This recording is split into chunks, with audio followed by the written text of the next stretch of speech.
avec Jean Didier, on va parler de ce livre. On parlait hors caméra justement que ce livre a un format très, très particulier. Il est vraiment classe, hein. Il est vraiment, c'est vraiment un livre, c'est presque, je dirais que le contenu est aussi beau que le contenant, c'est-à-dire que le livre est cartonné vraiment de manière épaisse, il est juste magnifique. C'est vraiment un ouvrage qui va durer dans le temps et qui aussi va s'imposer dans le temps comme une référence, comme un ouvrage justement. On en parlait alors hors caméra. Jean Didier, est-ce que tu peux nous raconter déjà pourquoi cet éditeur, justement, a décidé d'y mettre le paquet? Parce que là, il y a le paquet quand même, hein. Alors, en fin de compte, si tu veux, on sait très bien qu'il existe depuis très longtemps beaucoup de livres sur les cristaux et sur les significations des cristaux, ce qu'apporte une pierre en général, et cetera. Donc Oui. on s'était dit, on va pas faire ça parce que ça existe et si les gens veulent trouver, ce genre d'ouvrage, ils peuvent le trouver déjà, ça existe dans le commerce. Par contre, moi, tu sais que ça fait très longtemps que je parle des cristaux. J'avais écrit ce livre-là qui est un livre sur le développement des pouvoirs Oui. et la guérison chez Bussière. Et dans ce livre, c'était en 97. Et en 97, je parlais déjà des cristaux. Et je m'étais aperçu que, effectivement, quand je faisais du magnétisme et quand je travaillais en magnétisme, j'arrivais à avoir vraiment une décuplation des phénomènes de magie et de magnétisme qui me permet d'avoir et me permettait d'avoir un pouvoir beaucoup plus important. Donc, j'ai proposé au Lotus et l'éléphant ce type d'ouvrage et ils m'ont dit effectivement c'est intéressant dans le sens où il n'en existe pas en France. On ne sait pas pourquoi, mais personne ne s'est penché sur la magie des cristaux. Donc on est parti sur ce sujet. Wow! Donc déjà, superbe introduction, par rapport au fait qu'effectivement, un éditeur réactif qui comprend en tout cas les Oui. besoins des personnes et qui l'a vu en toi. On voit que tu as un routard quand même puisque en 97, on rappelle ce premier ouvrage que tu as, il est encore édité le premier volume? Oui, oui, tout à fait. Voilà. Il marche très bien. D'ailleurs, c'est un volume, tu sais, qui est devenu un peu un classique et qui se vend tout à fait correctement tous les ans. Il est D'accord. toujours édité et réédité. Ça doit être la quatrième réédition chez Waouh! Bussière.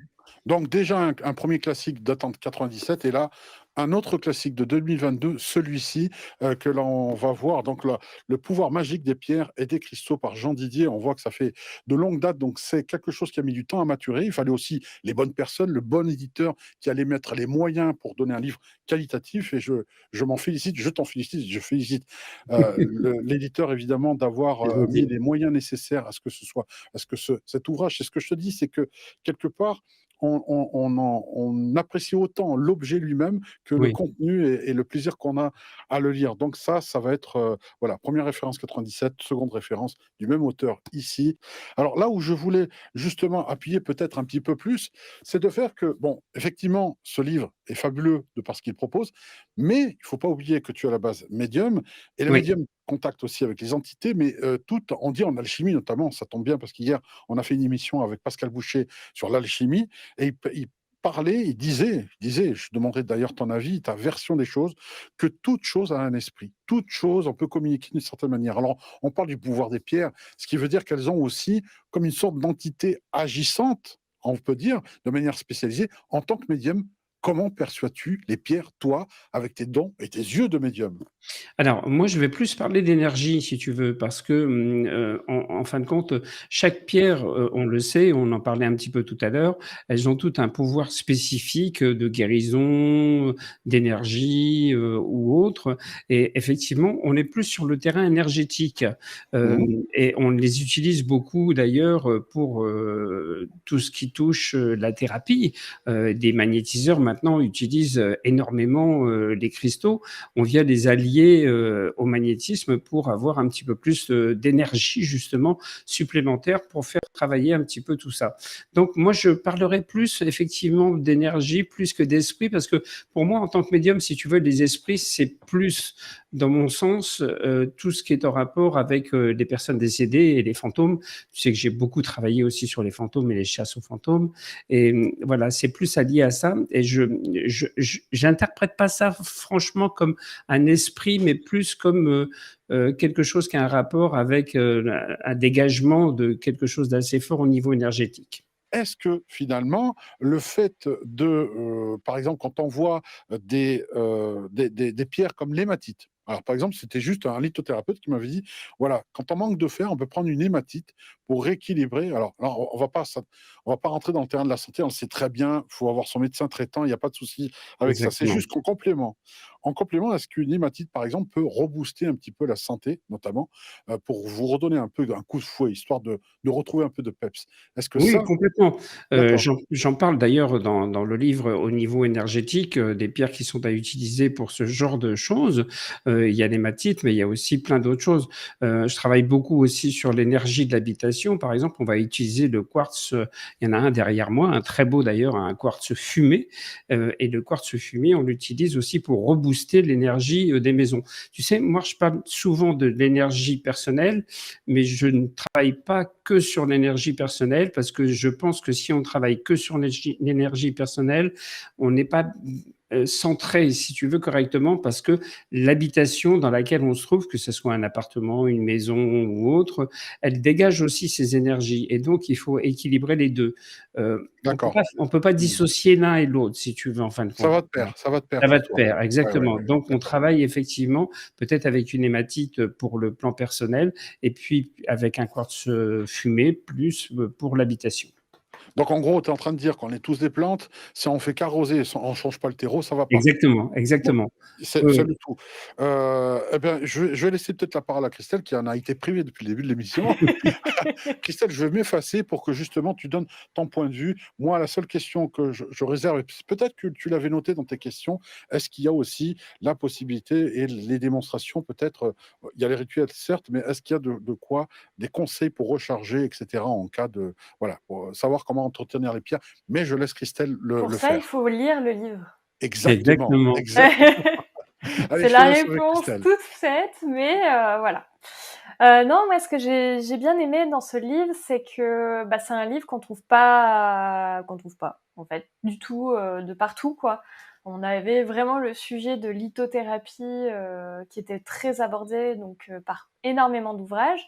Mais celui-ci, bah, voilà, il propose des rituels et pour le coup, on est très, très bien accompagné. Moi, quand je les ai lus, j'ai vraiment vu qu'on pouvait les faire à un moment de, hem par rapport à une journée, qui est par rapport à une planète et ainsi de suite. Donc par rapport à notre demande, ça va pouvoir bien centrer, et propager cette demande, on va dire, dans l'univers. Donc j'ai l'impression qu'on sera plus entendu et puis on sera, protégé par cette énergie propre à cette journée et c'est ça qui est vraiment appréciable. C'est, bah, dans chaque rituel, déjà, il y en a énormément. J'ai pas regardé combien j'ai pas compté combien il y avait 50 rituels? Il y en a Enfin, même 52 exactement. Il y en a plus que OK. 50. Bah, Donc après, par j'ai vu contre, qu'il y avait aussi les rituels avec les tarots. avec le tarot, donc avec les 22 arcanes majeurs du tarot de Tout Marseille, à voilà. fait. Ah oui, Mais oui, par non, mais contre, avec les pierres classiques, qui ont été sélectionnées, il y en a 30. Donc il y a 30 OK. pierres sélectionnées et 30 rituels. Après les 22, c'est le même rituel, mais qui change en fonction de la carte qu'on a choisie. Oui, mais ça aussi, enfin, pareil, associer le tarot avec une pierre, le rituel qu'il y a à faire avec, les bougies, heu, tout ça, en fait, pour avoir lu énormément de livres sur plein de thèmes, je n'ai jamais vu ça. Tout à fait. Et c'est ce qui fait vraiment la rareté de ce livre, c'est que, bah, il propose quand même, des rituels qui sont à la portée de tous, puisque, il y a toujours des demandes sur protéger sa maison, protéger, bah, se protéger contre les jalousies ou alors, trouver l'amour ou le côté, amour. Je l'ai lu, je me suis dit: «Oh bah, je suis sûre que ça peut intéresser, plein de Surtout personnes qui on sont, arrive pas loin de la Saint-Valentin. tout à fait. Non, mais voilà, c'est le thème et il y a même pas que ça, hein. Moi, j'avais retenu, donc pour la jalousie, hem, se régénérer en énergie aussi, Oui, nettoyer ses chakras. oui. Bon, je les ai Travailler retenus son parce que intuition, potentiellement, voilà, développer son intuition. il y en a quand même, enfin, il y en a quand même pas mal. Et puis, bah, notamment avec les accompagnés ben, du tarot de Marseille. Oui. Ou alors ça augmente, est-ce que ça, le fait de le faire, comment formuler ça? Parce que la question me vient là comme ça, hein. Est-ce que de faire une demande avec le rituel classique avec les pierres, les bougies comme vous proposez, est plus intense si on utilise une lame de tarot de Marseille? En fin de compte, c'est toujours une question d'intention. L'intention n'est pas la même et là, on travaille sur des intentions qui sont propres au tarot de Marseille. Puisqu'on le sait, c'est pareil, le tarot de Marseille a sa spécificité et chaque lame veut dire quelque chose et apporte quelque chose de particulier. Donc, quand on travaille sur le tarot de Marseille, ça ne veut pas dire qu'on ne travaille pas avec les pierres et les cristaux, puisqu'on les associe. Donc, ça veut dire qu'on prend le pouvoir existant d'un côté du tarot de Marseille, puisqu'on sait que le tarot a un certain pouvoir. Il a un pouvoir initiatique, il a un pouvoir divinatoire, il a un pouvoir psychologique. Donc, on va associer ces pouvoirs-là au pouvoir d'un cristal en particulier ou d'une pierre en particulier pour décupler un petit peu toute cette énergie et permettre de réaliser un rituel qui va apporter quelque chose de concret. OK. Et combiné avec une prière, par exemple, Oui. ça augmenterait encore plus les chances, En fin de compte, à plus, l'énergie en fait, dans notre demande? En fin de compte, comme je l'explique et comme l'explique Marc Neu qui a fait la préface du livre, est Mmh. un spécialiste de la magie en France qui est connu et reconnu, qui est un des plus grands spécialistes, même j'allais dire, a fait cette préface en expliquant justement que c'était important de lier la prière au rituel parce que c'était quelque chose qui en faisait partie intégrante, j'allais dire. Donc, c'est pour ça qu'il y a une prière différente. Alors, moi, j'ai pris comme option d'utiliser les psaumes de David. Je pense que ça vous a pas échappé, qui sont des psaumes qui sont bien sûr tirés de la Bible, euh, parce que j'ai travaillé depuis 30 ans avec les psaumes de David et j'ai pu constater l'effet et l'efficacité de ces psaumes en matière de magie et en matière de magnétisme, puisque quand on prie et qu'on fait du magnétisme, par exemple, les coupeurs de feu utilisent des prières. Les magnétiseurs utilisent aussi très régulièrement des prières pour soigner. Donc là, en magie, en fin de compte, on a cette partie qui est indissociable d'un rituel magique pour que le rituel puisse donner toute son efficacité. On peut aussi, par contre, comme je l'explique dans le livre, si on n'est pas en accord avec les psaumes de David et qu'on a une autre religion ou une autre culture, utiliser les prières de sa culture ou de sa religion. Simplement, il faut toujours penser que il faut se donner le plus de possibilités de réalisation dans un rituel magique et pour le faire, voilà, il faut faire ce genre de choses. Maintenant, ces rituels, comme vous avez pu le constater, ce sont des rituels qui sont relativement simples. Alors c'est pareil, simple, ça ne veut pas dire bâclé, ça ne veut pas dire que c'est des rituels qui sont faits juste comme ça. C'est des rituels qui ont été testés, qui ont été essayés, qui ont fonctionné, qui donnent des résultats. Depuis la sortie du livre, moi je reçois des mails tous les jours, tous les jours, tous les jours de personnes qui ont testé, qui ont essayé des rituels et qui ont des résultats. Donc ça veut bien dire que là, c'est pareil, hein, Marc Neu, dans sa préface, il explique bien qu'il ne faut pas s'arrêter au fait que ça soit un rituel simple. Et ce n'est pas pour ça que ça veut dire que ça n'a pas été bien fait ou que ça a été bâclé. Oui, tu es en train de dire que simple ne veut pas dire simplet non plus, hein. Voilà, Voilà, voilà, c'est exactement. au contraire, ce qui marche le mieux, en tout cas, c'est simple, on voit bien avec les voitures. Aujourd'hui, il y a tellement d'électronique qu'elles marchent plus, elles sont souvent en panne et on est Exactement. obligé d'aller chez le constructeur, alors que les anciennes marchaient très, très bien. En fin de compte, Juste moi, pour je voulais que ça soit tout simplement accessible à tous. oui. Et à Mais tout le monde. Et le but de ce genre de livre, c'est de se dire, c'est pas réservé à des initiés qui pratiquent de la magie, c'est pour tout le monde. Et tout le monde peut s'accorder le fait de dire, voilà, moi j'ai les possibilités de faire ce genre de choses. Alors après, on me dit, oui, mais la magie, ça peut être sulfureux ou autre. Il faut savoir que la magie, dans ce type de choses, c'est de la magie qui est active, qui est positive, et qui est simple dans son exécution. À partir de ce moment-là, ça veut dire qu'effectivement, tout le monde a cette capacité à faire de la magie. Et je dirais même que de toute façon, on fait tous de la magie tous les jours sans s'en rendre Mmh. compte. Parce Ouais. qu'à partir du moment où on met une intention sur quelque chose et qu'on demande et qu'on est demandeur de quelque chose avec un porte-bonheur ou avec autre chose, c'est déjà un acte magique. À partir du moment où on allume un cierge, une bougie et que l'on fait une demande à un saint ou à quelqu'un, c'est aussi une action magique. Tu vois ce que je veux dire? Oui, oui, c'est vrai, Voilà. ça paraît, non, puis ce qui est intéressant aussi, c'est, le fait que il soit très simple et on peut utiliser des objets du quotidien. C'est Exactement. souvent des bols avec un peu d'eau. Alors après, il peut y avoir un peu d'eau de source, donc bon. Moi, c'est vrai que j'habite pas forcément à côté. Je me dis: «Eau de source, bah, prochaine fois que je vais, faire une randonnée, j'irai me chercher une petite source et Mais puis on peut en voilà». trouver dans le commerce. Il existe aussi de l'eau de oui, source c'est vrai. en Tout à bouteille dans fait. le commerce, hein. Oui, mais bon, je trouve ça plus pur dans la campagne. Un côté plus Voilà, naturel. Si tu dis tout ça, à Didier, il y fait. en a qui sont capables, Jean Didier, d'aller chercher de l'eau de source, de la congeler, de la sortir quand ils ont besoin d'un rituel. Alors, ne faites pas ça, évidemment, hein. Non, mais Alors bon, après, il y a aussi, quelques bougies, des encens, mais finalement ou même encore un peu de miel, si j'ai bien retenu, il y a de temps en temps, on utilise. Enfin, c'est vraiment, quelque chose de très, très simple à réaliser et puis finalement, il suffit de repérer parce que c'est à peu près toujours les mêmes choses qu'on va utiliser. Des bougies, bon, colorées, propres au thème, mais finalement, on peut rapidement faire son stock et puis, ben, on peut faire ces rituels dès que la journée, est propice à ça, quoi. Donc Ouais. c'est Alors moi, je veux assez juste dire une petite chose, concernant les bougies parce qu'on m'en parle très souvent et on me pose des questions par rapport à ça.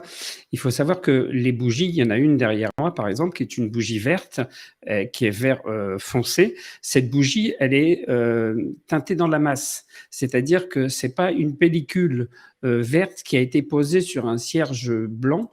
C'est vraiment teinté dans la masse et ça, c'est très important parce qu'en fin de compte, il faut avoir aussi les bons outils, même si c'est des outils assez simples, il faut avoir les bons outils pour faire les bonnes choses, pour se donner tous les moyens que le rituel puisse fonctionner. Donc, si vous achetez des bougies, faites très attention à toujours acheter des bougies qui sont teintées dans la masse. C'est une petite aparté.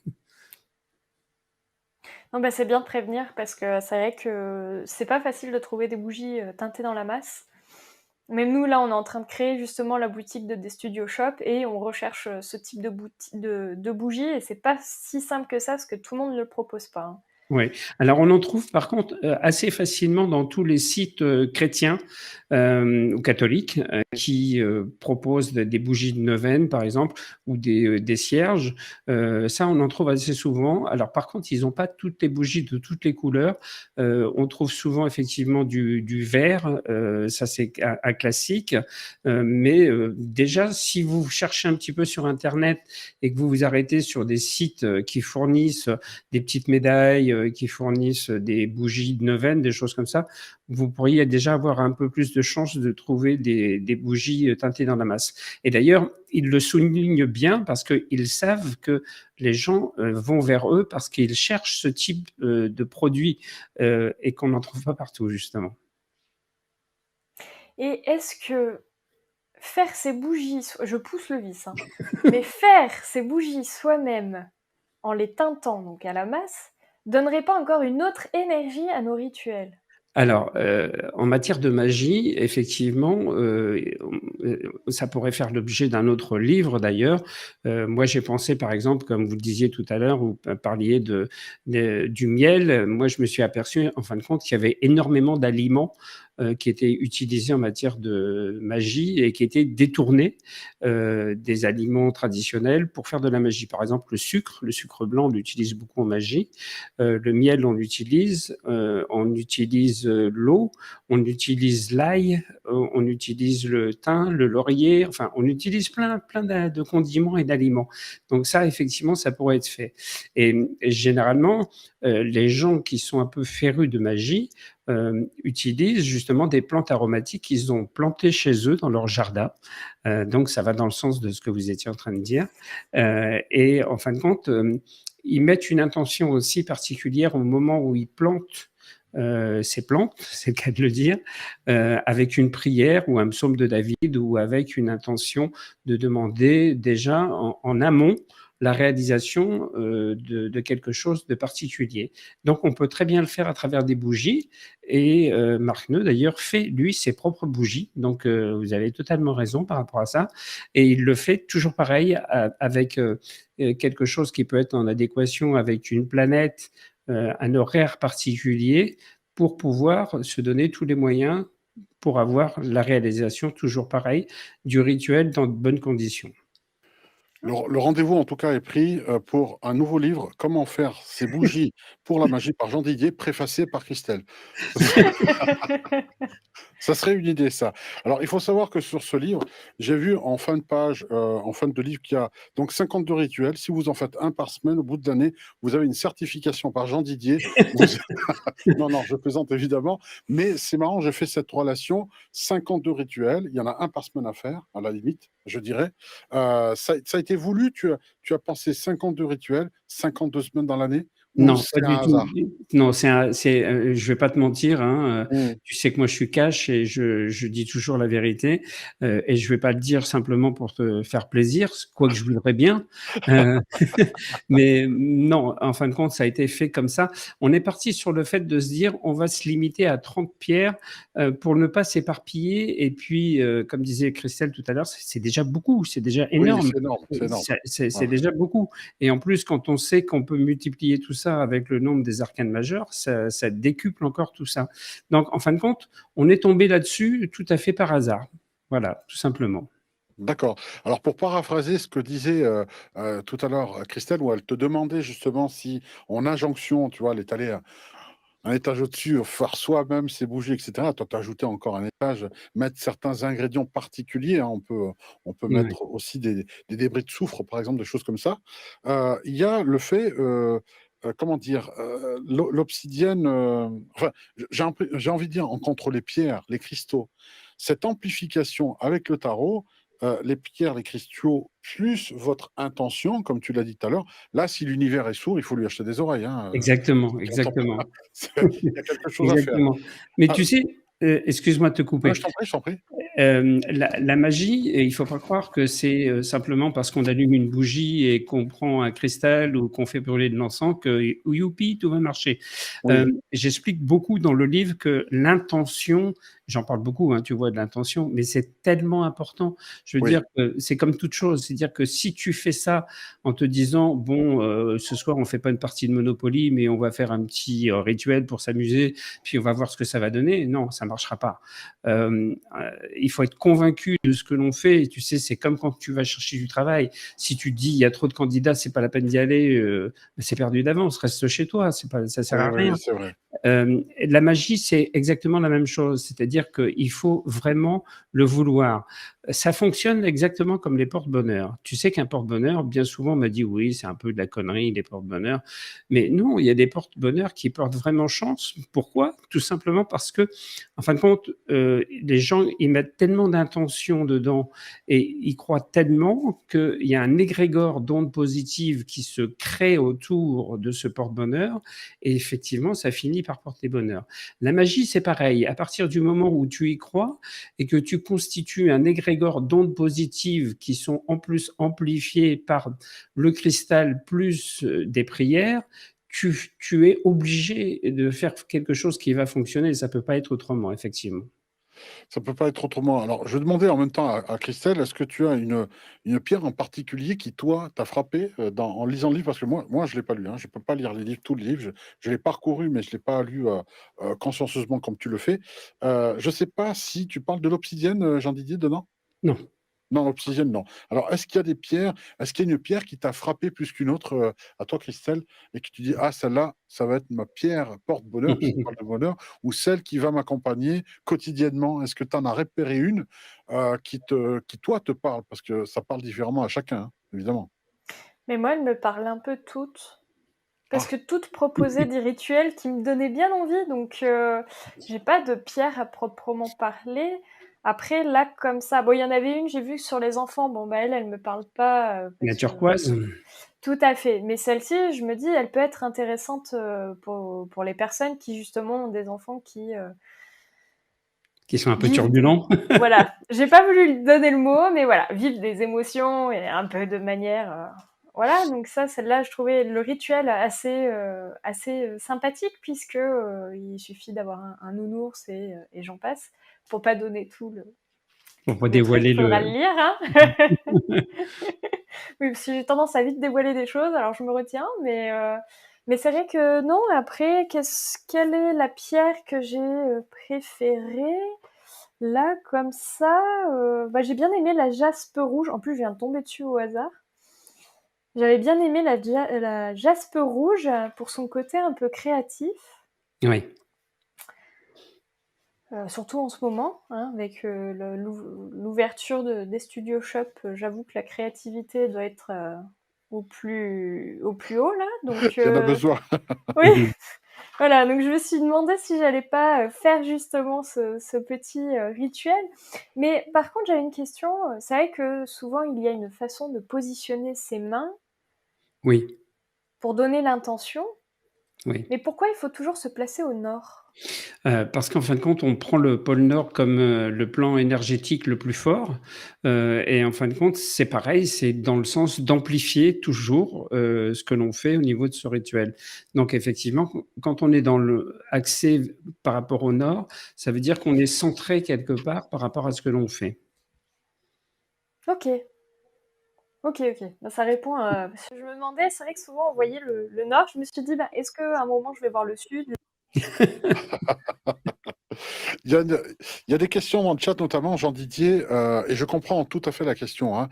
Voilà, y a-t-il une pierre pour le mauvais œil? On parle bien de magie blanche. Hein. On n'est pas là Oui, pour faire du mal, mais au contraire pour faire le bien. On est dans le voilà, c'est un livre pour qui est bienveillant. Hein. Voilà, on est dans la oui, bienveillance oui. dans ce livre, hein. Oui, oui, il y a absolument aucune mauvaise intention et d'ailleurs, on m'a posé aussi la question de me dire: «Mais est-ce qu'on peut pas détourner ces rituels pour en faire des Je rituels de pense que tu magie as mis des noire?» verrous quand même. Hein. Voilà, il y a non Oui, voilà. seulement il y a des verrous, mais en plus ça pourrait pas fonctionner parce que les rituels sont pas, il y a des techniques particulières et malheureusement s'il y a des gens qui veulent faire ce genre de choses, ils peuvent toujours trouver, des livres parce qu'il en existe aussi sur la magie noire et sur ce genre de choses. Par contre, à partir du moment où on est dans la prière et quand on est dans la prière positive, des prières de la Bible et des psaumes de David et dans l'intention positive, on n'a aucun souci par rapport à ça. Donc on crée déjà autour de soi un genre de protection ou quelque chose qui est assez fort, je dirais, par rapport à ça, et qui permet d'éviter effectivement de basculer. Parce que on sait que la frontière entre le bien et le mal est fragile, mais à aucun moment dans ce livre on part sur ce genre de terrain et on n'a absolument aucune possibilité de les transformer. Et puis, je vois pas trop l'intérêt parce que, comme je le disais, si vraiment on veut ce type de bouquin, eh ben, on achète directement ce type de livre qui est axé sur cette pratique plutôt que le mien et de se dire on va bidouiller, on va faire une recette particulière ou autre. Alors, souvent, ce qu'on me dit aussi, c'est est-ce que, par exemple, je peux prendre une pierre d'une autre sorte ou d'une autre couleur, ou par exemple, là je parle du grenat allemandin dedans, est-ce qu'on peut prendre une pierre rouge et la substituer à une autre pierre rouge? Parce que des gens me disent, bah, bon, moi je veux faire un peu des économies, etc. Bon, c'est un peu dommage parce que, en fin de compte, comme on l'a dit au début de l'émission, chaque pierre à son entité, sa façon de travailler, son énergie et sa spécificité, j'allais dire. Donc, de toute façon, ça veut dire que même si la pierre est de même couleur, elle ne donnera pas le même résultat au bout du compte. Donc, ça veut Mmh. dire qu'il ne faut pas changer les couleurs des pierres. Maintenant, moi, quand je parle de pierres et d'utilisation des pierres, c'est souvent des petites pierres roulées ou alors simplement des petits galets, un petit peu comme ça. Voilà, là, j'ai une aventurine, par exemple, qui est une pierre sous forme de galet, mais ça coûte pas très cher. C'est des pierres qui coûtent 8 euros. Alors, Oui, bon, oui, en fait, il faut pas chercher à faire des économies de bout de chandelle, non. sachant qu'en plus, ce qu'il y a, c'est que, comme tu le précises tout à l'heure, tu as fait une sélection de pierres, donc c'est déjà un résumé, un condensé dans un livre qui est dense, hein, et qui permet d'être pragmatique et d'avoir ce pouvoir, hein, avec les pierres, Hmm, de s'en servir à bon escient pour booster, amplifier l'intention que l'on a déjà à la base, hein. Ça permet comme un hmm, amplificateur, un porte-voix, et c'est parfait pour ça. Si on résume le résumé, ça perd toute son essence. C'est pas la peine. tout à Donc, s'il y fait. a une sélection de pierres, c'est qu'il faut ces pierres-là, point. Voilà, je crois Tout que, à fait, tout à fait. hein?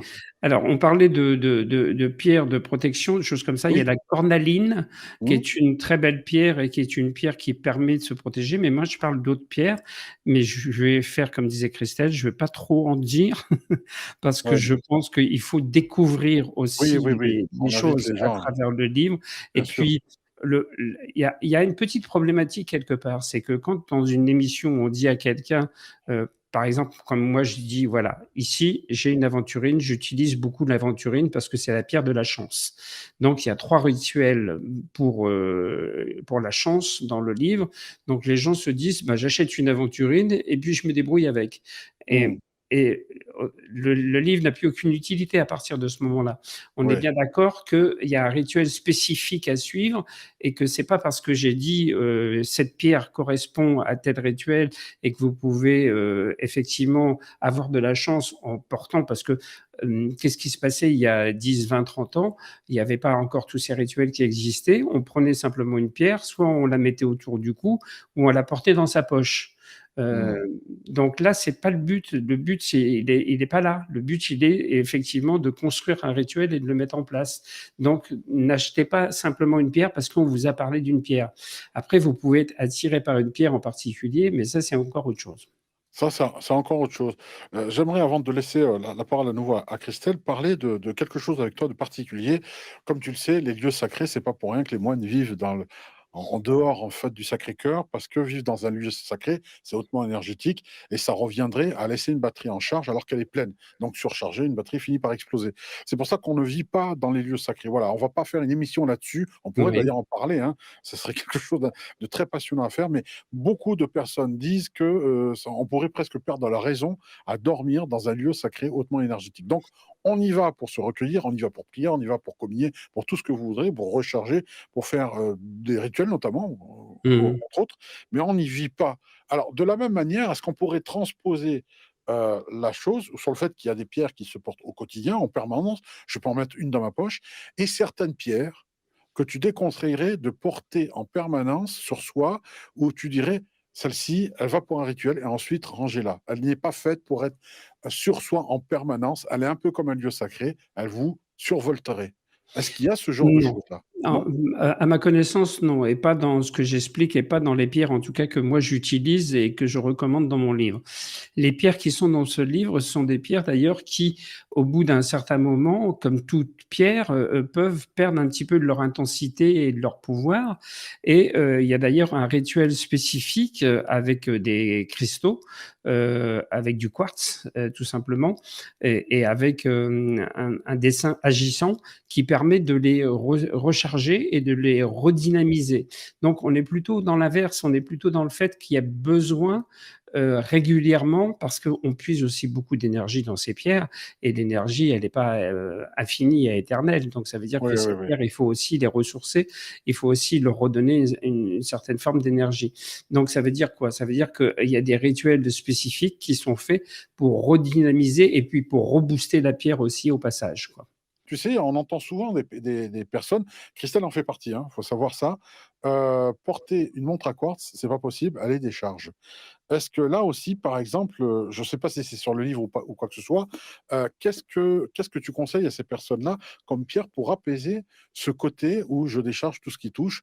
Qu'est-ce que ça signifie? On sait que peut-être ça sort du cadre du livre, mais je veux bien en parler 2 secondes avec toi. Oui, en fin de compte, c'est surtout chez les magnétiseurs et chez les gens qui dégagent une énergie un petit peu, j'allais dire, hors du commun, ou qui n'ont pas régularisé cette énergie. Et en fin de compte, du coup, tout ce qui est objet un petit peu mécanique, parce que c'est souvent plus les montres mécaniques électroniques qui sont déréglées, mais Oui. ça arrive aussi de dérégler des fois des télés, des radios, tout un tas de choses comme ça. En fin de compte, ce sont des gens qui ont une énergie qui est trop importante et qui tourne un petit peu en vase clos chez eux. C'est-à-dire que ils n'utilisent pas assez cette énergie. Donc ça veut dire quoi? Ça veut dire qu'il faut se décharger de cette énergie. Alors là, c'est l'inverse des pierres, parce qu'on prend généralement une pierre pour se donner de l'énergie et pour se booster. Là, on fait l'inverse, c'est-à-dire que on va utiliser simplement des techniques qui sont différentes, c'est-à-dire qu'il faut se mettre en prise de terre. Et en prise de terre, c'est quoi? Ça veut dire aller pieds nus dehors, de préférence dans de la pelouse, et avoir l'impression d'être en connexion directe avec la Terre pour se décharger de l'énergie qui est trop forte. Ça, c'est un premier point sur lequel on peut travailler. Le deuxième point sur lequel on peut travailler, c'est distribuer son magnétisme. Le distribuer, ça veut dire aussi le transmettre à quelqu'un qui en a besoin, ou ça peut être aussi rebooster quelqu'un. Maintenant, si on veut être apaisé, calmé, on en parlait un petit peu tout à l'heure, il y a la turquoise, comme pour les enfants, qui permet de se détendre et se calmer. Et puis, il y a l'améthyste, qui est très connue, pour être un calmant. L'améthyste, c'est quelque chose qu'on utilise beaucoup pour déstresser les gens qui ont une activité cérébrale des fois un peu trop intense, trop forte.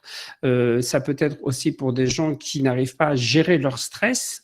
Donc, à partir de ce moment-là, ils ont très souvent un mauvais sommeil, ou ils ont un trop plein d'énergie qui les empêche de se reposer, de se calmer, de dormir. Donc, il y a deux pierres qu'on pourrait utiliser, soit la turquoise ou soit l'améthyste. On va continuer encore justement au niveau des pierres. Il y a par exemple aussi pour recharger certaines personnes, tu parlais tout à l'heure de dessins agissants. J'ai Oui. envie de te poser la question simplement, est-ce qu'il n'y a pas aussi, par exemple, certaines personnes le disent là c'est sur le chat, fleur de vie. Alors là aussi, il y a des personnes qui disent j'imprime une fleur de vie, je la mets, ça suffit. On parle d'onde de forme, hein, quelque part, dessin agissant aussi. La fleur de vie en fait partie. Est-ce qu'il faut mieux faire avoir une fleur de vie, tu sais, celles qui sont découpées en bois, est-ce qu'elles sont plus agissantes en termes d'onde de forme, réellement, parce qu'elles ont une, comme on peut dire, on l'a fait incarner dans le bois, plutôt Ouais. que simplement imprimer avec de l'encre. Alors, Qu'est-ce qu'on en dit? en fin de compte, ça dépend des moyens qu'on a pour récupérer cette fleur de vie. Rien que le fait on le sait, puisque les dessins agissants, on va dire dans 90% des cas, ce sont des dessins qui sont dessinés à l'encre, qu'on photocopie même la plupart du temps. Moi, je conseille même souvent, parce que je ne vais pas demander aux gens de faire le rituel sur le livre, alors qu'il y a des dessins agissants dedans. C'est pas du tout le but. Donc, je leur recommande de faire la photocopie, effectivement, de ce dessin agissant. Maintenant, c'est un petit peu le même principe que ce qu'on disait tout à l'heure avec Christelle par rapport aux plantes qu'on utilise en matière de magie. Si on va les planter chez soi dans son jardin et qu'on met une intention particulière, il est sûr qu'on va décupler la possibilité d'avoir un rituel beaucoup plus intense et plus fort. La bougie, on en a parlé aussi, c'est exactement la même chose. On est sur le même principe, c'est-à-dire que si on réalise soi-même ces bougies et qu'on y met une intention particulière, il y a même des gens qui mettent des choses à l'intérieur des bougies spécifiques, des petits morceaux de pierre ou autre chose. Là, ça donne une énergie aussi beaucoup plus importante. Donc, c'est un peu la même chose. Il faut savoir que c'est pareil, tu sais, on m'a posé la question par rapport aux lames de tarot qui sont présentes dans le livre. Il y a des gens qui m'ont dit, moi, j'ai pas les moyens de m'acheter un tarot. Est-ce que je peux faire une photocopie d'une lame de tarot? C'est comme pour le dessin agissant, c'est exactement la même chose. En fin de compte, c'est la symbolique de ce que ça représente Oui, qui est oui, le oui. plus importante. Tout à l'heure, moi, ce que j'aimerais te poser comme question, Jean Didier, c'est au niveau d'espacer les rituels. Alors, je vais faire l'avocat du diable, hein. Je veux dire, voilà, je Mmh. suis quelqu'un, je veux, booster, je sais pas, ma santé, ma vitalité, voilà, je veux avoir plus d'énergie et cetera et donc je veux voir une pierre en particulier qui va m'aider dans ton livre, mais une deuxième qui peut aussi booster un autre aspect de ma vie, peut-être la sexualité ou autre et je vais combiner et je vais répéter pour avoir plus de vigorosité, on va dire, vigorosité dans ma vie, je vais faire le rituel 3 jours de suite. Est-ce qu'une fois suffit ou est-ce que répéter un rituel, à en être addict est malsain? Alors, en fin de compte, il y a plusieurs questions en une. Oui, c'est ça. Déjà, premièrement, ce qu'il faut savoir, c'est quand on fait un rituel, on n'en fait qu'un à la fois. C'est-à-dire qu'on mélange pas 2 rituels et on fait pas 2 rituels.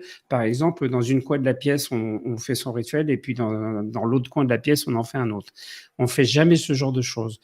Donc, par définition, ça veut dire qu'on ne croise pas les énergies non plus par rapport aux pierres et aux cristaux que l'on utilise et on les met très rarement, en adéquation pour travailler sur quelque chose, à part sur les chakras où, là j'explique, très souvent qu'on peut, effectivement prendre chaque pierre qui est en relation avec un chakra, mais là c'est pas pareil parce qu'on travaille sur les chakras en particulier. Donc on peut mélanger les pierres. Mais autrement, on va dire que dans 90 des cas, on ne les mélange pas et surtout on ne fait jamais 2 rituels, différents en même temps. Alors, après, quand on pose la question de savoir est-ce qu'un rituel, il faut le faire, tout le temps, régulièrement, et cetera, Voilà, bon, le répéter, c'est surtout ça, la le répétition. répéter. En fin de compte, on part simplement du principe qu'à partir du moment où on fait un rituel, c'est comme si on demandait la réalisation d'un vœu. Si la réalisation du vœu se fait, on peut arrêter. C'est pas la peine de continuer puisqu'on a abouti à ce qu'on voulait. Maintenant, si ça ne fonctionne pas, effectivement, il faut recommencer. Très bien. Christelle, c'est ton tour? Oui, bah, alors tu m'as volé une partie de ma question, donc je t'en veux un léger peu, Ah, je suis désolé, navré. mais c'est pas grave.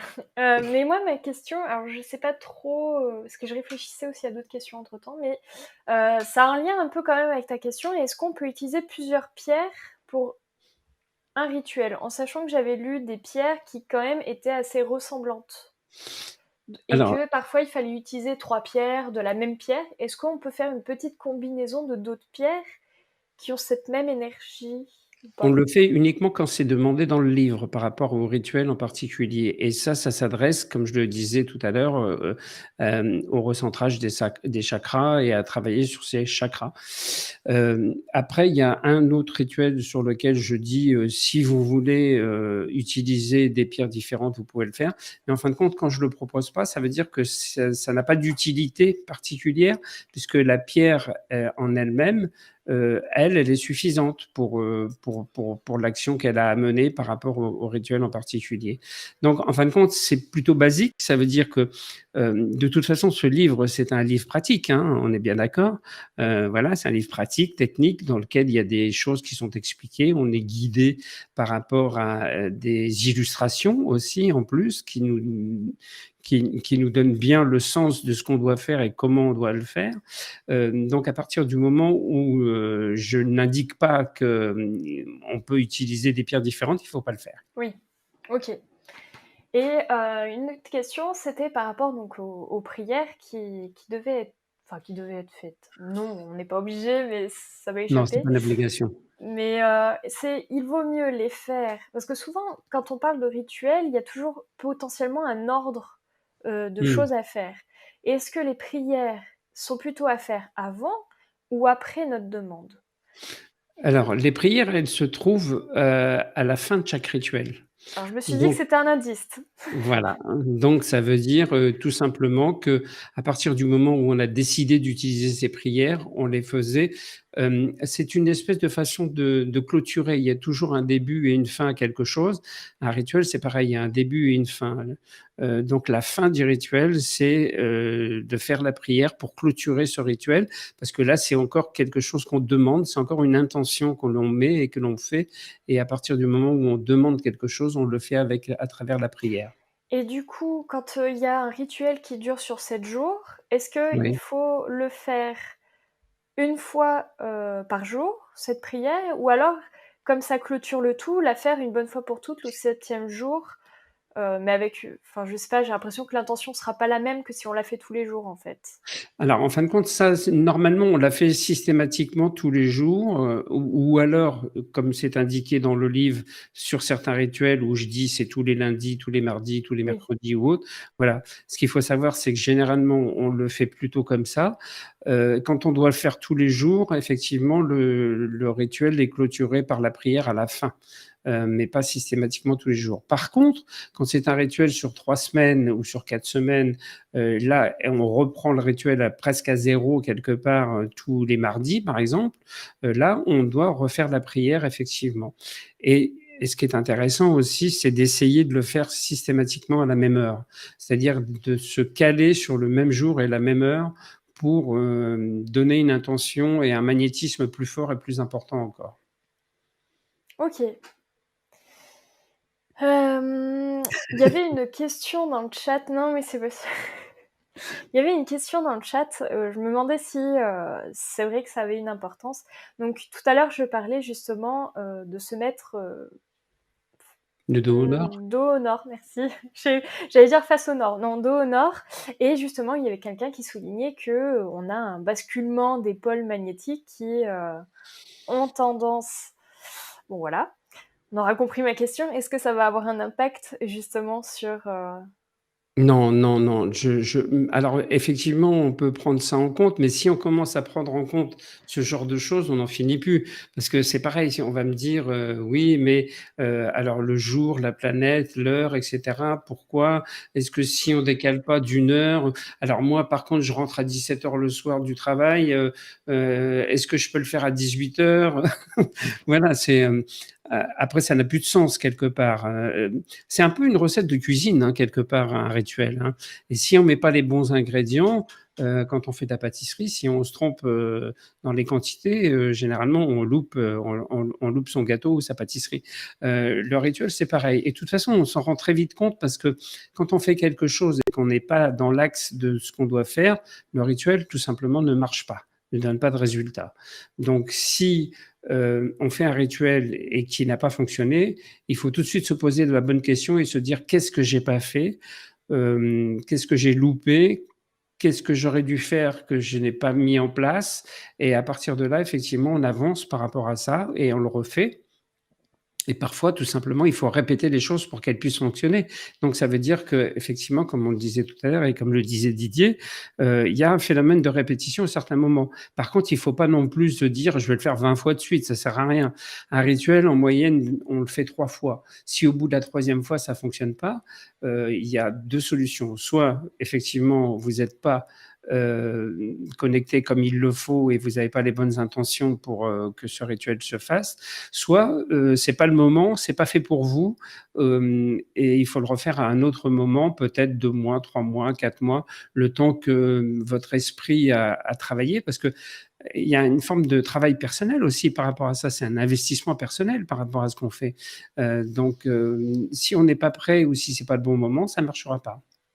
est-ce qu'il vaut mieux commencer par des rituels, du style, nettoyer ses, chakras ou, développer son intuition? Parce que quand même son intuition, je trouve que ça a une importance aussi dans le côté un peu magique. Exactement. Il y avait même un rituel sur l'enfant intérieur, si je me trompe Oui, pas. exactement. Tout à Pour se fait, reconnecter à son enfant intérieur. tout à fait. Alors, Est-ce qu'il faut d'abord faire ça un petit peu pour pouvoir après oui. développer, toute cette magie, Oui. Alors, moi, dans tous les livres que j'écris, qui sont des livres très pédagogiques, on va dire, et très comme ça, axés sur un côté pratique, je n'aime pas imposer les choses aux gens. Je n'aime pas leur dire faites ça et faites pas autrement, c'est comme ça, et voilà. Donc, j'ai pas mis un ordre particulier par rapport au rituel. D'ailleurs, vous avez remarqué qu'ils sont pas numérotés. ouais. Ça veut dire quoi? Ça veut dire que les gens le font en fonction de ce qu'ils ressentent quand ils ont lu le livre et de ce dont ils ont le plus besoin. S'ils ont besoin de travailler d'abord sur leur enfant intérieur et que ça leur parle, ils vont le faire. S'ils ont travaillé sur l'intuition, c'est parce que effectivement, ils se sont dit que travailler, comme vous le disiez, sur l'intuition, c'est plus important qu'autre chose et qu'il faut démarrer par ça. D'autres vont se dire, moi, il faut que je me nettoie, donc je fais un travail sur mes chakras, ou d'autres vont se dire, j'ai besoin d'énergie pour faire ce genre de travail et pour aller plus loin. Enfin, en fin de compte, chacun doit s'y retrouver. C'est pas comme un roman, c'est-à-dire c'est un livre, on le feuillette et on va dedans où on veut, quand on veut. On peut revenir en arrière, on fait ce qu'on veut. Oui, oui, beh, c'est ce qu'on voit, même dans le sommaire. Oui, Le livre, il est vraiment classé par, ordre alphabétique de Pierre. oui, Donc moi, c'est ça que j'ai remarqué et puis dans le sommaire, justement, on retrouve quand même cette classification par thème, heu, exactement. énergie, amour, et cetera et donc ça, c'est vrai que c'est pratique et tout à l'heure, vous disiez que c'était comme une recette et d'ailleurs, c'est présenté comme une Comme recette. un livre On de a vraiment recettes. les ouais, on a vraiment les ingrédients et puis après les étapes, pour, effectuer le rituel, donc comme si on faisait un gâteau ou de la Mmh. cuisine, quoi. Mmh. J'ai bien aimé, effectivement, ça c'est bien retranscrit en tout cas, Ouais. ce côté rituel, Alors, il y a aussi, j'aimerais intervenir pour dire, alors, tu sais très bien, Jean Didier, bon, à notre âge, on n'en est plus là, parce on a une certaine expérience de vie, n'est-ce pas? Mais effectivement, les jeunes hommes ont un problème avec la taille, hein, voilà. En tout cas, je parle. Donc, du coup, est-ce qu'une pierre, la taille d'une pierre compte? Est-ce que prendre une géode, par exemple, d'améthyste est plus puissante? Est-ce que le rituel, est-ce que le vœu, le souhait que l'on fait en termes de rituel, si tu en proposes une avec une améthyste, par exemple, est-ce que prendre une géode va beaucoup plus rapidement faire réaliser le vœu? Pour le coup, c'est pas un homme qui demande, c'est par SMS, c'est Aurélie, hein, voilà. Donc, je vends la mèche. Elle demande est-ce que la taille compte, la taille des pierres est importante. Alors, comme pour le reste, non, c'est toujours pareil, c'est l'intention, c'est la façon de fonctionner, la façon dont on va s'y prendre, la façon dont on va mettre en œuvre ce rituel. Tu remarqueras qu'il y a juste un seul rituel sur lequel je donne une taille ou un poids, c'est celui qui consiste à recharger les cristaux et les pierres. D'accord. Ok. Pourquoi? Tout simplement parce qu'il faut beaucoup d'énergie pour recharger une pierre. Donc effectivement, là, je dis, il faut 4 cristaux de 100 grammes. Mais par contre, après, quand on n'est pas sur le plan de recharge énergétique, on peut utiliser des petites pierres roulées ou on peut utiliser. Alors moi, j'aime beaucoup, hein, tu sais, je la montre tout le temps, mais voilà, ça, c'est ce qu'on appelle une pierre galée et c'est ce qui est le mieux et le plus pratique pour faire ces rituels de magie. Et en plus, c'est très joli.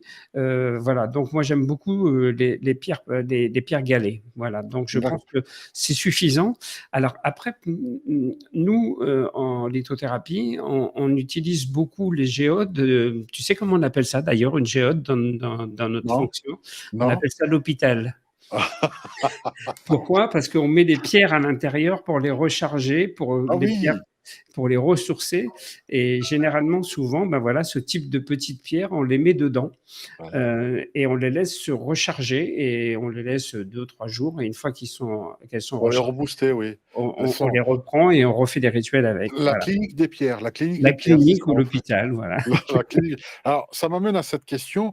Est-ce qu'il faut, quelquefois, est-ce que tu conseilles, parce que j'ai quand même l'intuition que tu dois en parler, que tu dois en dire 2 mots, même si je l'ai pas lu moi jusqu'au bout, mais Le pouvoir des pierres magiques et des cristaux par Jean Didier, vous allez voir, c'est juste, un livre, juste l'illustration comme vient de le dire à Christelle, tu donnes envie avec cette histoire de pendant que tu as dit les recettes de cuisine, je regardais effectivement, il y a des dessins où on mélange, on va faire du bon jus de pierre avec ça, vous allez voir.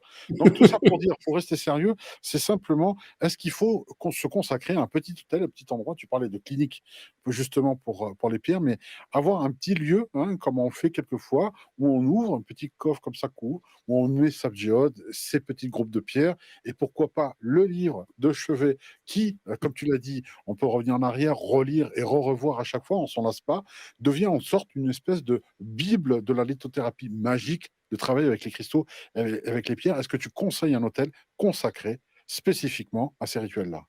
Alors moi je fais pas ça, tu vois? Derrière moi, c'est pas un hôtel, c'est simplement, voilà, moi j'ai, quelque chose qui est très fort et qui, est depuis des générations dans notre famille, on a toujours aimé la Vierge Marie, donc la Vierge Marie m'accompagne tout le temps, donc il y Mmh. a toujours une Vierge Marie à côté de moi.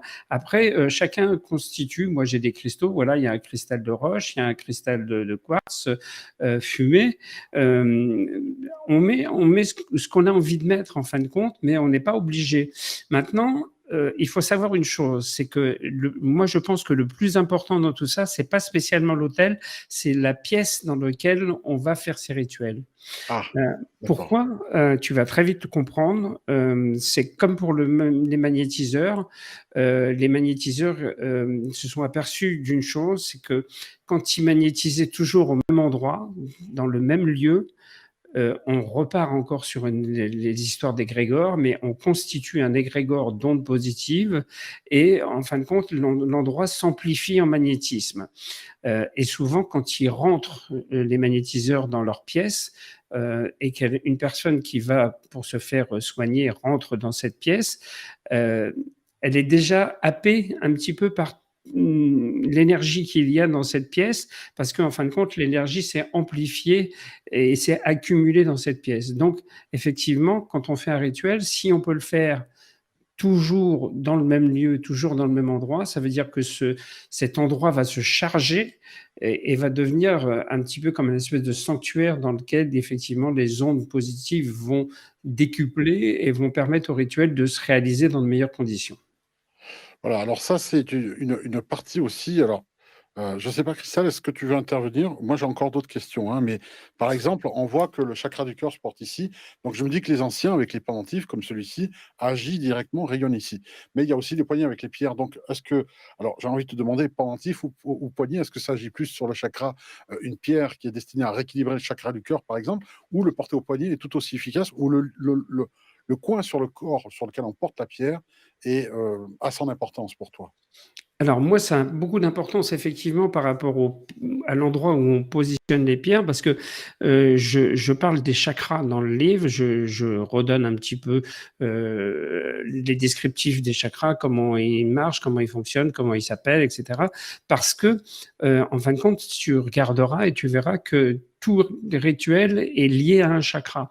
Donc ça veut dire que pour moi, une pierre, si elle doit être posée quelque part, en particulier, c'est en premier sur un chakra.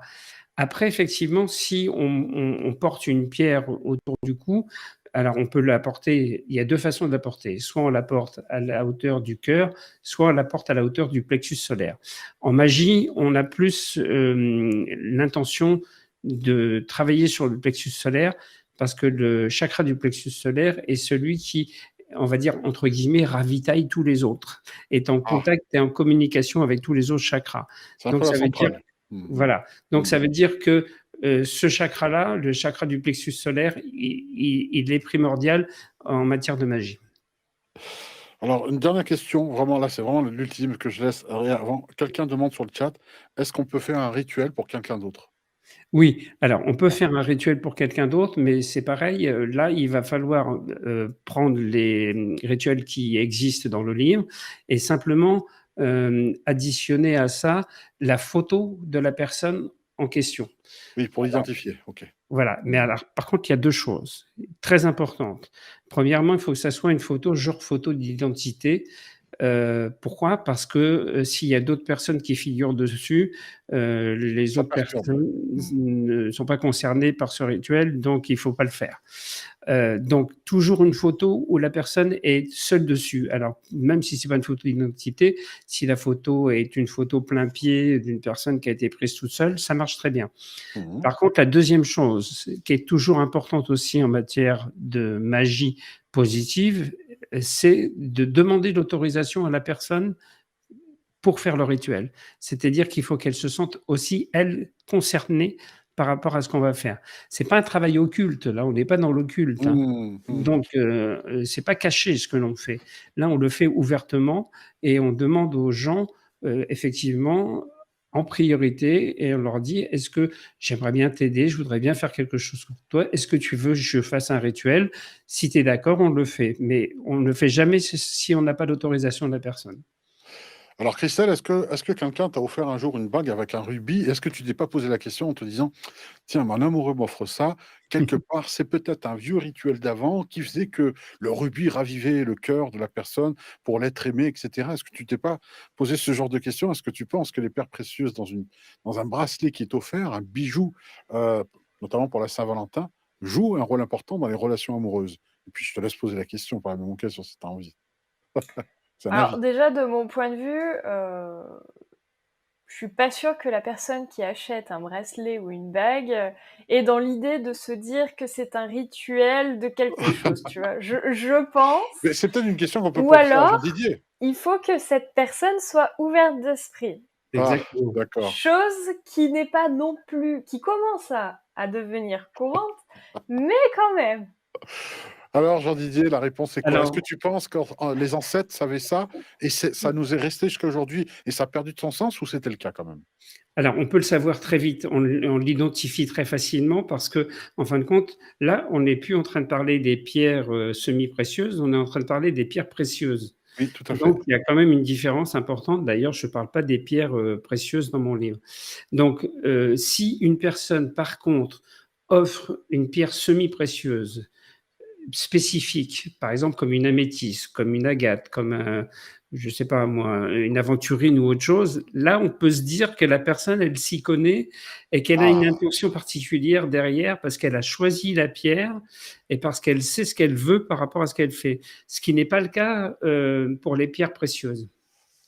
très bien, très bien. Je te laisse la suite, Christelle, si tu as envie de poser d'autres questions, je suppose que tu en as. Alors, j'ai pas forcément des questions, mais j'avais envie de reparler un petit peu du livre pour, insister.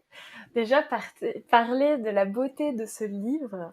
Enfin voilà, je sais pas, alors comme moi j'ai eu des problèmes de son, je n'ai pas pu tout écouter au début, donc je ne sais pas du tout si on en a parlé. Mais bon, c'est vrai que, voilà, je voulais quand Mais même c'est pas grave, on peut le redire, hein, tu peux, hein. parler voilà. Voilà. Je trouvais que c'était important de reparler un petit peu de ce livre qui est, enfin je sais pas si on l'entend, mais voilà. On entend quand même que c'est du bon carton, hein, c'est pas du livre, j'en ai pas d'autres sous la main, si j'en ai un autre. C'est pas un livre comme je peux avoir comme ça où je peux le. Voilà. Là, je peux m'amuser à le déformer. J'ai pas fait de pub pour l'autre, hein, qu'on soit d'accord. Je fais attention. Là, je peux pas, hein, c'est vraiment, on est sur du beau livre. Et j'ai envie d'appeler ça comme un espèce de grimoire finalement avec nos rituels à l'intérieur qui, Mhm. comme pour moi, un grimoire, c'était l'équivalent aussi à ce livre de recettes magiques. Donc, je trouvais que ça allait bien à ce livre qui, bah, justement, est une forme de recette magique avec les pierres. Moi, je pensais pas qu'on pouvait faire autant de rituels avec des pierres à l'intérieur. J'avais pour volonté de trouver quelqu'un qui puisse nous parler de ça, justement, même sur la chaîne ou dans la vie de tous les jours, parce qu'effectivement, je pensais qu'il y avait un potentiel avec les pierres, mais qui Mhm. n'était pas forcément exploité. Et là, Didier me parle de votre livre, et ça a été la révélation où je me suis dit, mais génial, il n'y a pas eu d'autres livres quoi, qui parlaient de ce sujet. On a une quantité infâme de livres sur la lithothérapie, qui vont nous parler des bienfaits des pierres, des soins, et ainsi de suite. Mais alors celui-ci, je trouve qu'il va au-delà encore de la signification d'une pierre, il va vraiment nous aider dans notre quotidien, où on va avoir des demandes à évoquer, à faire, et finalement il va nous aider à poser ces demandes et à les envoyer un petit peu dans l'univers, j'ai envie de dire. Alors, j'aimerais juste ajouter une chose. Tu mets en valeur la beauté et la qualité du livre, autant du contenu que de la couverture. Il faut, on peut le dire parce qu'il est soumis aux mêmes lois que les prix du livre, prix unique. Il n'est Oui, pas pour autant plus cher que les autres non, en étant un beau livre. Annonce le prix parce que c'est juste alors extraordinaire. c'est ça, j'allais y venir. Un livre comme ça se vend généralement entre 19,90 € et 20.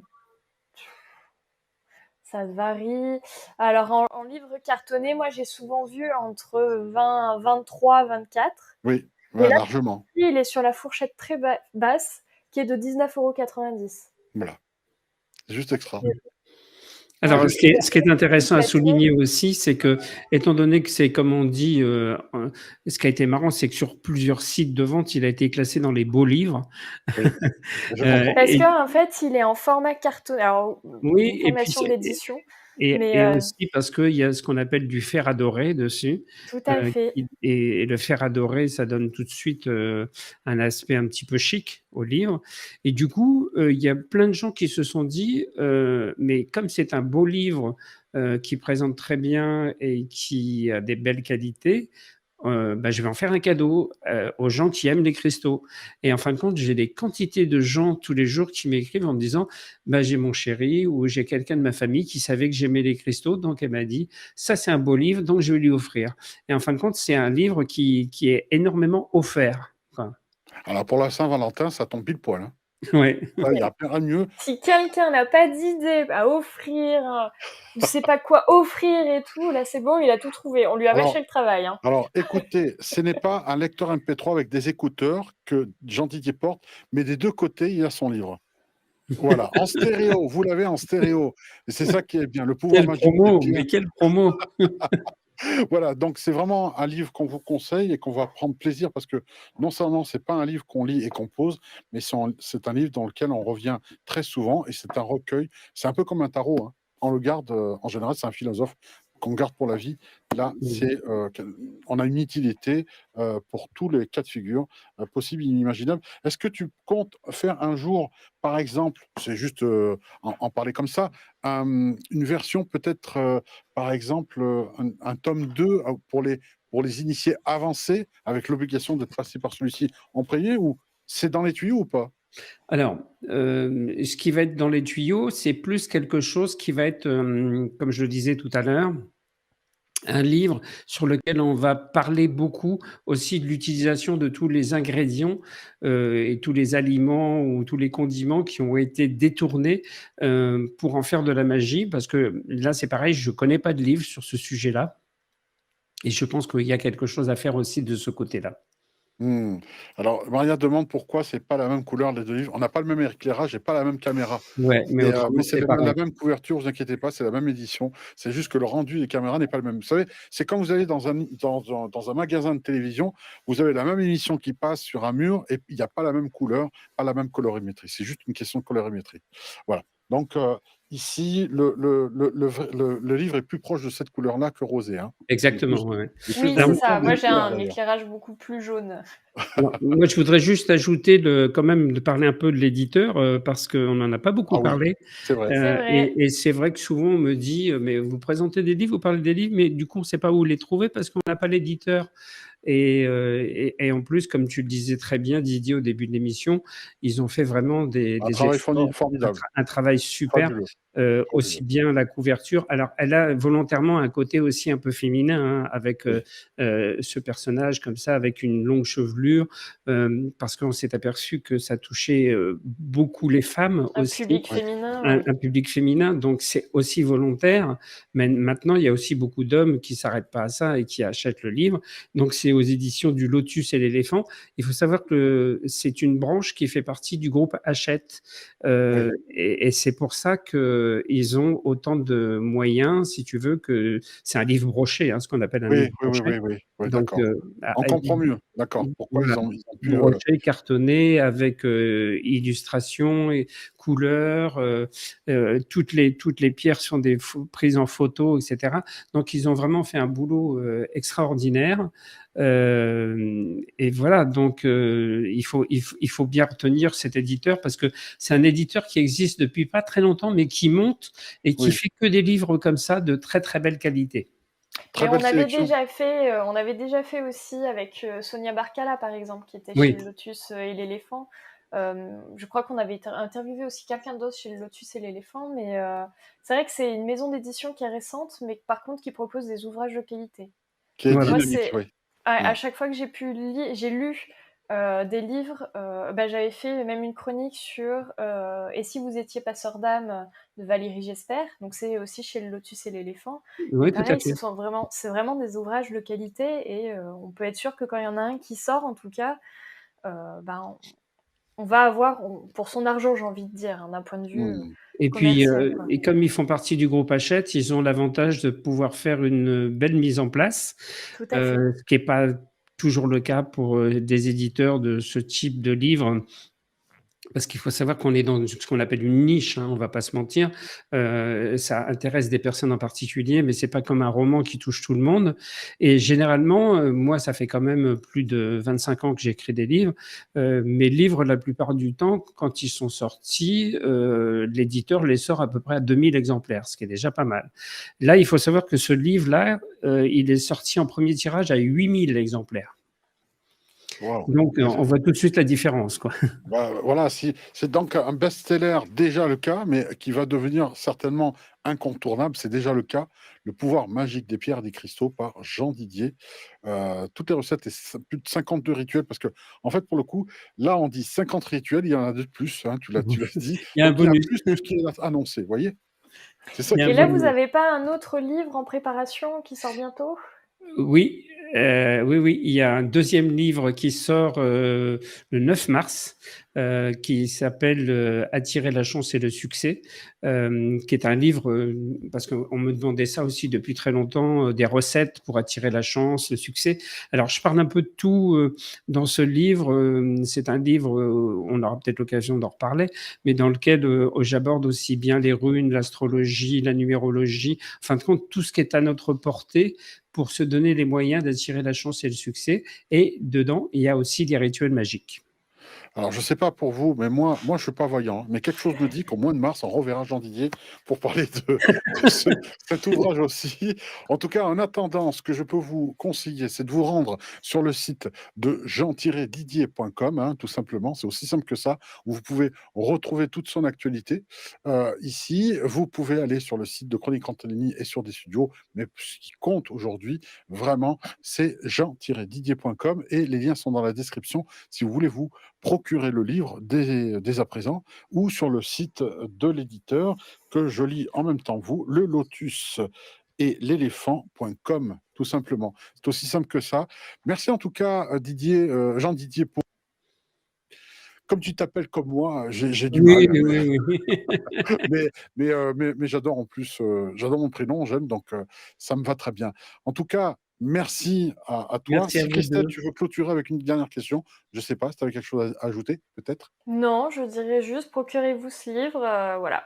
Et C'est la bible, on va dire, des rituels, des cristaux, hein, puisqu'on parle de il en recettes, existe pas d'autres. Donc j'ai envie de dire, voilà, hein, que vous au soyez un homme ou moins une femme, à vos fourneaux pour faire tous ces rituels et ces recettes. En tout complètement et j'ai l'impression qu'on est sur le meilleur pâtissier là.